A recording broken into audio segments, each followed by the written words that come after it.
Censored a lot of hot topics to get to tonight. We begin with a rejection that took a dangerous turn. A Houston woman is recovering after she says a man hit her in the head, in the face, with a brick. Bashe says he attacked her after she refused to give him her cell phone number, all while a crowd of men stood there watching. Have I ever done to anybody in my life to deserve this? Literally, a man asked me for my number. I said no, and he picked up a brick in front of so many men and was like, "What are you gonna do?" And I told all these men, like, "Yo, why this man got a brick on my face?" According to her social media, this happened over the weekend. We reached out to HPD for some information and have yet to hear back. Joining us now to talk about it, public relations specialist Bridget Holden, Latoya Lemon, along with pastor and journalist Dr. Ruth Olson. Glad they all have you here on the Fact Rooms. When you guys see this, and number one, she's saying there were a group of men standing around, probably on their damn cell phones, looking to get the shot instead of trying to protect a woman. Your thoughts on this? Well, I feel like Black women are not being protected these days. I mean, but then I don't know if you watch social media, but then there are a lot of women on here who are saying, well, I don't need a man and I don't need this and I don't need that. So we kind of have to take accountability. If we're out here saying that, then are the men going to protect us? But I thought that chivalry is dead. Dead. Yeah. And buried. Latoya, Right. your thoughts about this?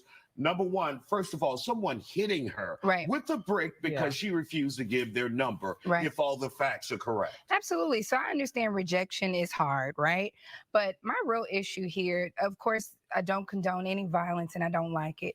But the men that stood around and watched, people are no longer getting any type of help in situations that they need help in. Mm-hmm. People are not being decent.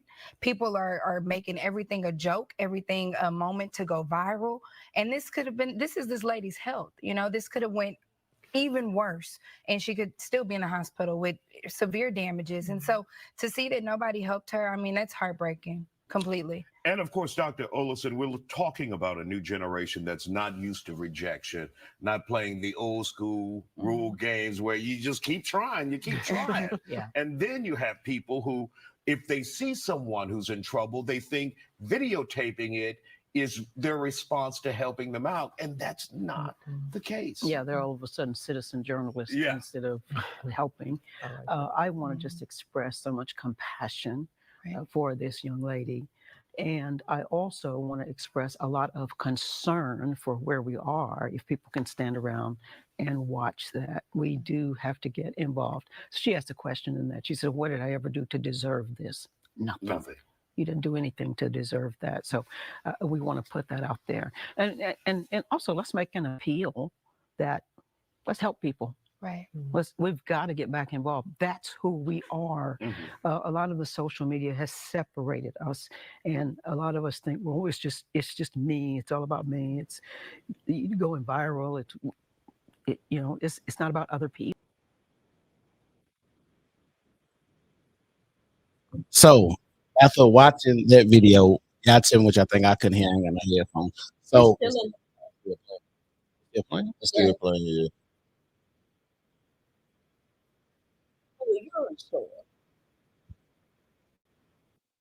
Oh, okay.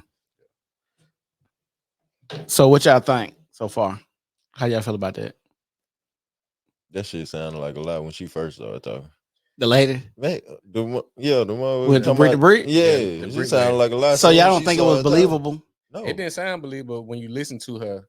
And when you look at it, if you get hit with a brick, you're going to have some type of abrasion.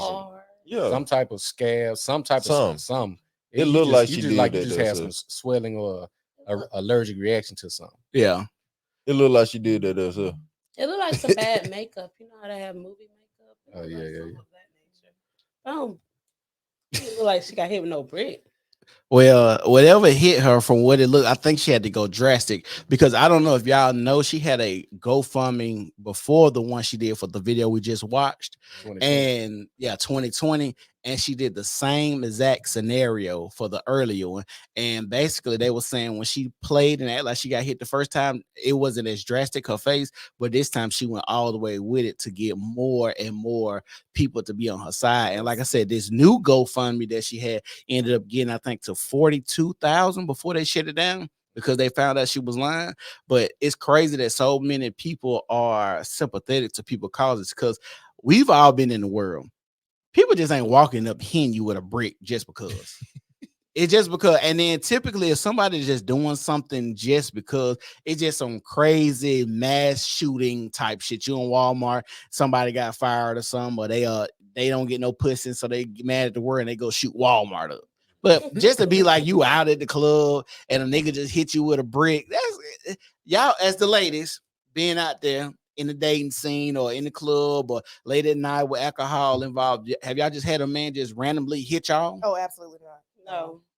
So that sounded far-fetched. It did. Man, you was by yourself and your friends didn't help jump him. Like, don't get me wrong. You have those guys who, they might catch an attitude because, you don't give them, whatever. You don't give them their number, but they don't want to hit you. They don't get violent. And then, they may be some bugaboos all in your ear for the rest of the night, but that's about it. See, that's the thing I'm saying. Like, I don't just think men are just going to go and hit a woman, especially how the black woman rules the black community.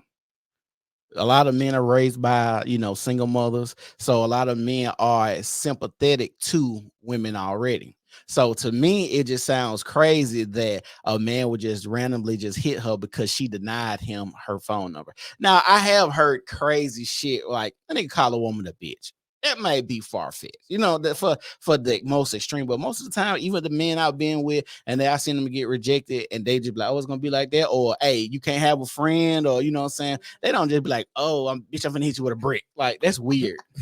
I instantly thought maybe it could have been a homeless person, but you got to do a lot for them to hit you with a brick. If it's a crowd out in that capacity, cameras are always rolling. It would have been multiple people catching this, and if they didn't, they would have caught the aftermath. They would have said, "Hey, this man just hit this woman with a brick.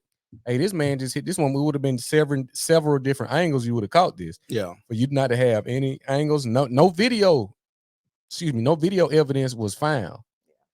Come on now, right? But my thing is what we discussed yesterday, emotional damage. For you to go to the lengths of making such a story. Telling your friend to create a GoFundMe as if you're going to get away with it scot-free. And then the second part of that is having the black community, men and women alike, to back and support this without no physical evidence is insane. So you don't think her face could have been the evidence needed?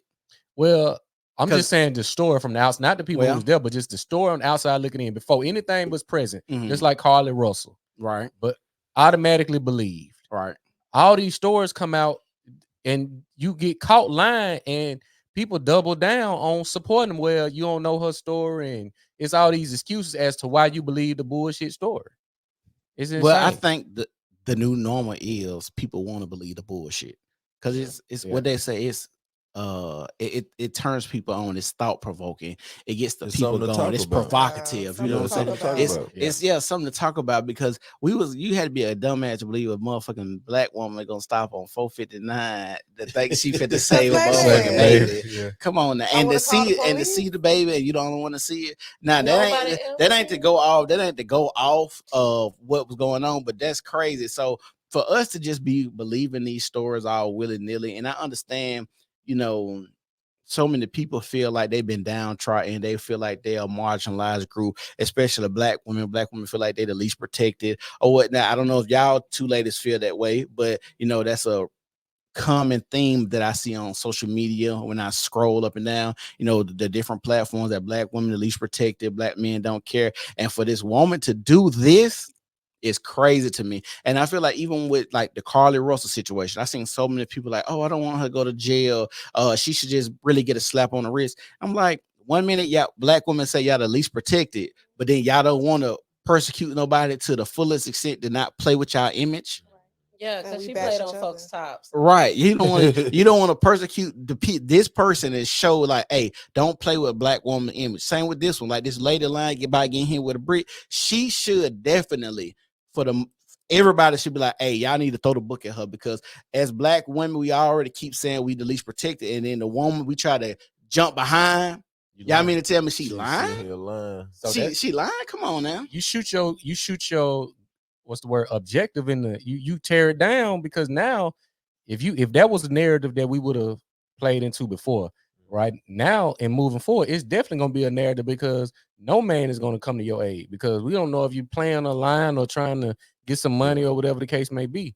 And for people, like you said, to try to get lenient consequences in, well, don't punish her. At what point will an example be made? Because who else gonna go out here and do this same thing, knowing they can get away? They're gonna get away with it. Yeah, Ebony Christina said black women are the least protected unless it's highlighted in the media. I don't understand how black women are the least protected in, especially like I said, when black women run the black community. You're gonna have to elaborate more on why do you think that she deserves time for what Kristen says. Is that how you say her name? Kristen says she deserves time for false reporting. I agree. When you look at the stats, black men, and a lot of these numbers, when they throw these narratives out like she just did, as far as they use these statistics, not knowing in a lot of the cases, it's I believe 1.5 more million women than our men. So a lot of these statistics are going to be swayed towards the women, because it's a bigger pool of people that you can pull from. When you look at certain cases such as violent crimes, more violent crimes happen to black men. Yeah. More black men go to jail more even though we're a smaller populace, it happens to us more. So when they throw these narratives out like black women at least protected, they don't have no basis in which this is, because what they'll say is, well, we don't report everything. Well, how we know what you don't report? Right. How we know what you keep in secret? Right. I mean, I can understand what she's saying when it comes to what's reported. But how can we quantify that? How can you make a bold statement without any supporting facts? You can't just go on anecdotal. It would be just your experience and what you know and what you've seen. So hold on. I've seen, like, okay, you have. It's been times where you haven't been protected, or you feel like black men dropped the ball. Just saying, I feel like that we are less, because if it's a white woman, you know, they're gonna put out all of this media for it. Prime example, Natalie Holloway. When something happened to her, they still talking about that. But hold on, we had Carly Russell now. Carly Russell went global within 24 hours. So you can't hold on, and then you gotta always think of this. I always tell people when they say, well, when you put a white woman up, remember this: slavery literally ended less than 100 years ago? Technically. No, slavery. It's been over 100. Now you had Jim Crow. Well, Jim Crow, stuff like Jim that. Crow, so you gotta think about it. We talking about you gotta think about civil rights movement started 50 years ago. So we still kind of like in the baby phase of stuff still changing. So when you have people, when black people say, well, you know, we're not reporting and plastered all over the social media, and people ain't got search teams and dogs and helicopters, and then you get your Carly Russell. And then I don't know if y'all see that press conference, they asked the chief, they said, a lot of people are worried that since this was a fake report, that y'all are not going to use the same, you know, the same effort to find another black woman that she goes missing. The chief looks down and looks away, and he said, no, we're gonna do the same thing we did for Carly Russell and exhaust every resource. But you could tell basically he like, oh yeah, y'all bitches fucked up. It looked like that. And it's like the boy that cried wolf, because you can't ask me and beg and plead for something, and then when I give it to you, it's like, fuck it. Fuck what you talk about. You know what I'm saying? So, and that's what's sad, that, like I said, even with this subject, with this story, you will lie just to get money. But that's why they say black women are unprotected, or the most unprotected, because we already have to deal with the people who lie on a constant basis. The Carly Russells, the female Jussie Smolletts, whatever you want to call them. So it's like when you finally get this moment where a victim is telling their story and it's true, you have naysayers. You have, oh, well, she's lying. Oh, well, the clothes she wearing, you know, she wanted that. It's always so much social media bashing when it comes to black women. So I'm gonna ask you a question. If you seen a person dressed up in a police uniform, would you think they were a police? If they had a gun and a badge, if they was dressed up as a police, do you think they would be a police? First sight, yes. Okay, so if we know from times that there were certain attire that women wore to say, "Hey, I sell pussy." That's a prostitute. I'm a prostitute. Like chokers, women wear chokers now. That was a thing that prostitutes wore. And women wear that on a day-to-day basis. So when we having these conversations like, oh, she wore that, she wanted it, it's like, I don't respect you because you look like a prostitute. Like, we don't have this thing in our community, Black people, we had this thing called decorum and a time and a place. Yeah. We don't have that no more. That is very true. I'll give you that. And so that's what I'm saying. So if you see a woman, and also, I don't know if y'all ever read the list, it's called Through the Eyes of a Rapist. Right? And they go and they talk to these men who have committed rape and they ask them what they're looking for. The number 2 thing on that list is easily accessible clothing. Now, I know women like to argue. They do this all the time. Women love to argue. Well, there shouldn't be any predators. I agree. I think everybody in this room agree that there should not be any predators. But is that reality? No, but it's not. That's not reality. So that means you need to dress so nobody won't tear your ass out the frame. That's just what it is. I want to add. Go ahead. I want to add to that. Like, if you can find countless videos where men that are part of programs from the Black Panther, other mentoring, where they talk to men, hey, pull your pants up. You don't have any videos or any groups of women saying, hey, pull your skirt down, wear a longer skirt, take that red lipstick off, do this. You got all type of videos where they talk about gang culture, and it's not the same, but it's synonymous to where I know if I go to LA, I know I can't wear this hat in certain areas. I know I can't wear a Dodgers hat. I know it's a certain way I need to go out here. I can easily get on the mic and say, I should be able to go out to Cali and wear my Dodgers hat. Yeah, you can wear it. But when you get shot at, then who you gonna call? Right. Because people, it's a different culture. And then you look at some of the women that got locked up in Dubai just by acting a fool. Yeah. You can't go out here just because you feel, because what America has done for the woman, the Black American woman, is told her she can do whatever she wants to, only as long as it's in your community. You ain't going to no Asian communities or white communities and acting no fool, because they're gonna handle you a certain way. But in your Black community, you can do whatever.